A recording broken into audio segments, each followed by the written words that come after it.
Jadi ini ikan sakral Mbak. Ambil dari sini ikan dibawa, dia nggak sampai rumah sudah. Ini nggak bisa ini diambil. Banyak youtuber yang datang tuh untuk meliput itu. Bahkan ini anggarannya Mbak, anggarannya hampir 200 juta. Jadi ikan di sini tuh dari dulu sampai sekarang itu jumlahnya ya segitu-gitu aja. Makanya ini kampung kita namanya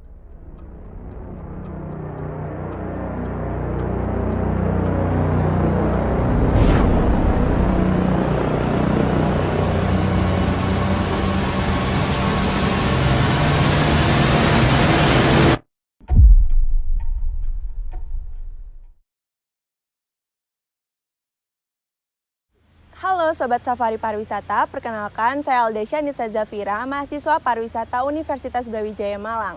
Nah, saat ini saya sedang berada di Petilasan Rembut Monte di mana memiliki sejarah dan keunikan yang begitu luar biasa menariknya. Yuk kita kenalan dulu dengan Bapak yang ada di sebelah saya ini sebagai narasumber di Petilasan Rembut Monte.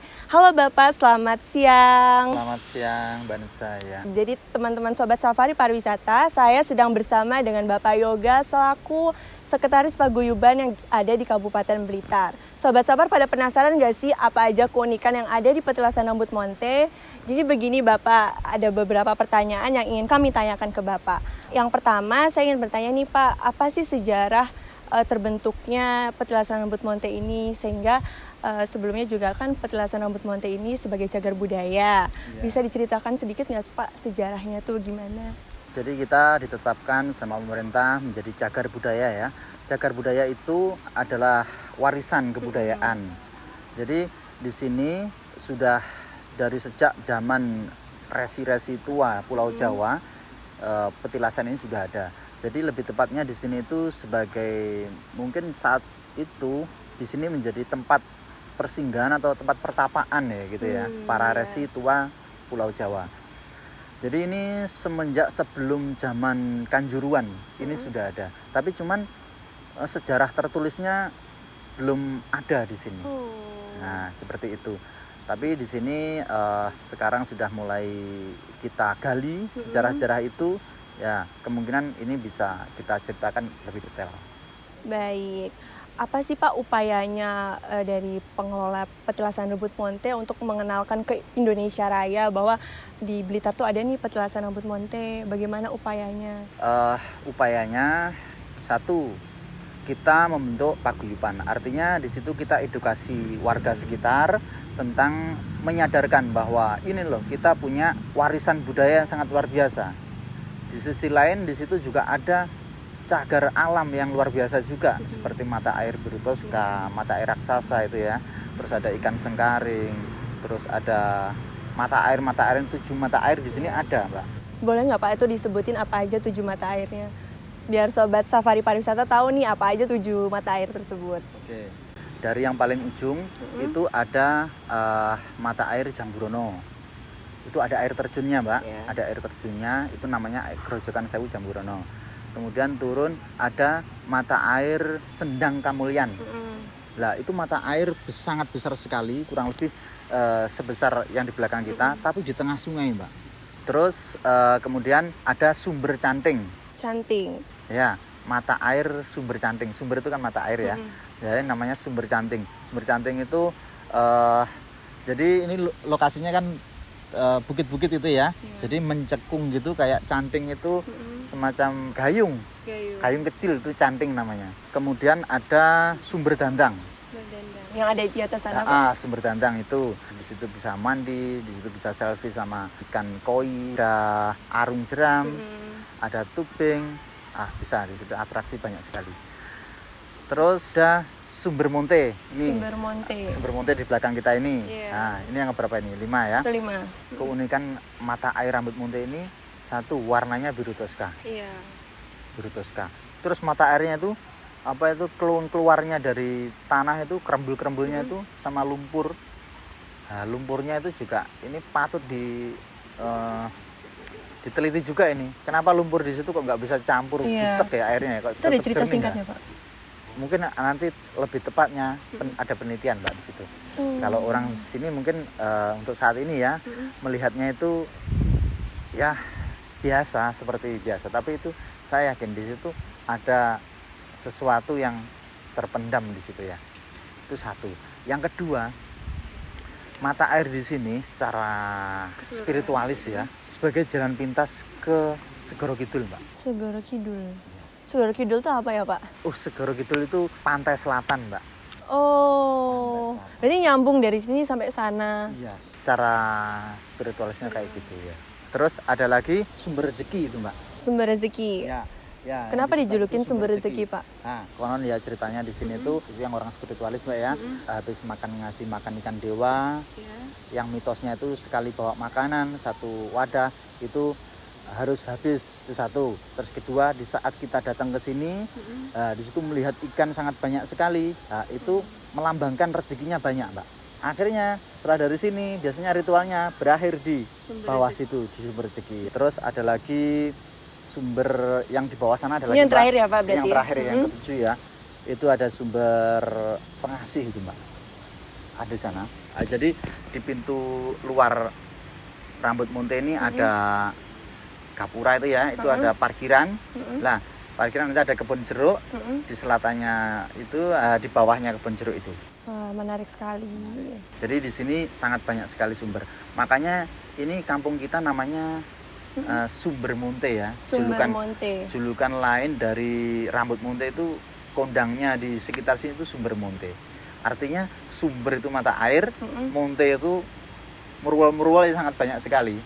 Nah, kayak gitu.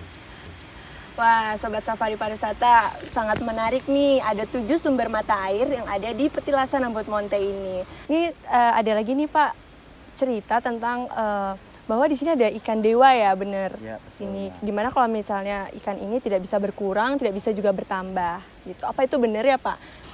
Ini tepatnya pengalaman pribadi saya ya. Dan pengalaman orang-orang sekitar sini. Jadi ikan di sini tuh dari dulu sampai sekarang tuh jumlahnya ya segitu-gitu aja. Nggak bisa bertambah, nggak bisa berkurang juga. Ya kayak gitu, menariknya itu. Jadi umumnya kalau ikan misalkan kita melihara ikan nila misalkan ya, dari 10 ekor jadi 100 ekor mungkin ya, atau jadi 1000 ekor lah. Bertambah itu ya? Ini enggak ini. Di sini ya segitu-gitu aja. Nah, itu satu, Mbak. Dan yang kedua, ini hubungannya sama setos ya. Jadi misalkan kita 10 orang datang bersamaan gitu ya. Dari 10 orang itu punya anggapan bahwa ikan itu jumlahnya beda-beda, Mbak. Nah, itu sesuai dengan kualitas rohani kita ya. Bener. Kondisi batin kita. Nah, di saat batin kita lagi kenceng ya, itu melihat ikan ini seakan-akan banyak. Padahal jumlahnya cuma segitu-segitu aja. Sebetulnya. Tapi di saat orang down itu melihat ikan itu, mana sih ikannya kok nggak kelihatan ya gitu. Jadi para pengunjung di Rambut Munte sangat beruntung sekali di saat datang di Rambut Munte melihat terus merasa ikannya itu sangat banyak, terus itu ya. Berarti ikan yang ada di Munte ini, Pak, dia cuma berkisar di tengah-tengah situ, nggak bisa keluar dari sumbernya itu. Kan kalau dilihat dari sini ikannya cuma di sekitar-sekitar itu aja, nggak melepas dari sumbernya itu. Apa kenapa kayak gitu ya, Pak? Mungkin kalau kita kasat mata ya melihatnya sudah memang ini rumahnya dia ya kan ya. Berarti nggak bisa kemana-mana. Jadi nggak mau keluar dia. Tapi kalau secara spiritualis ya itu tadi, ya memang dari zaman dahulu ini jelmaan para punggawanya kerajaan petilasan Rambut Munte ini ya. Jadi ya udah rumahnya memang di sini di mereka. Wah, sangat menarik nih Sobat Safar.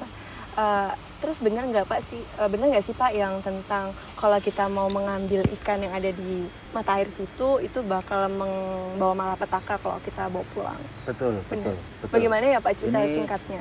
Nggak boleh ya. Masyarakat sini juga melarang, satu, melindungi ikan sengaring ini. Ini termasuk ikan langka, kita harus lindungi. Bahkan dari pemerintah juga ini harus melindungi. Yang kedua, dari gaibnya sini, ini nggak bisa ini diambil. Karena ini secara spiritualis, ini adalah jelmaan dari para punggawanya Ratu Rambut Munte yang ada di candi atas itu.